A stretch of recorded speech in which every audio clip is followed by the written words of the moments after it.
Mă numesc Conțiu Carmen Ana Maria, am 21 de ani, sunt din Târgu Mureș și viitoare absolventă a Facultății de Inginerie și Tehnologie Informației, specializarea informatică. În curând voi fi și licențiată în domeniu. De aproximativ un an sunt și angajată a unei firme de IT de aici din Târgu Mureș, pe postul de programator web. Te rog să descrii când și cum ai început să-ți creezi identitatea digitală. Din punctul meu de vedere, identitatea digitală reprezintă un mod de cunoaștere a unei persoane în mediul online. Eu am început să-mi formez primele identități digitale încă de prin anul 2008 și primele platforme în care mi-am construit o identitate digitală a fost Yahoo și High Five. Un motiv obiectiv pentru care mi-am creat conturile pe aceste platforme nu am avut, pur și simplu vreau să fiu ca ceilalți prieteni ai mei. Am intrat pe site-urile online ale acestor platforme, m-am înregistrat cu un nume de utilizator și o parolă foarte simplă, deoarece la vremea respectivă securitatea nu era un lucru atât de important ca în ziua de azi. Te rog să descrii identitatea ta digitală și cum folosești rețelele de socializare pentru promovarea personală.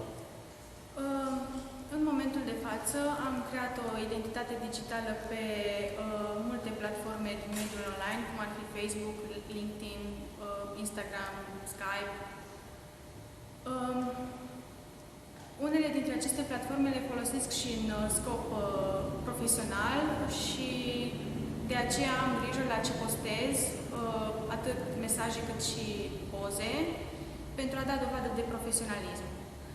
Făcând o paralelă cu trecutul, pot spune că în momentul de față sunt mult mai atentă la ceea ce înseamnă online și nu în ultimul rând, pentru fiecare dintre aceste platforme am setat o parolă complexă formată din mai multe caractere și simboluri, pentru că am înțeles în urma studiilor pe care le-am urmat cât de importantă este securitatea în ziua de astăzi.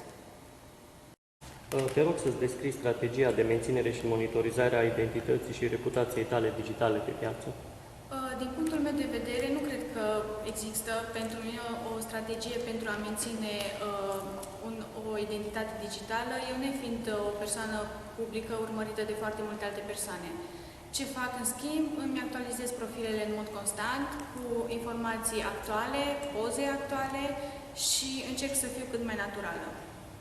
În schimb, reputația pe care o are o persoană în mediul online se poate strica în câteva secunde,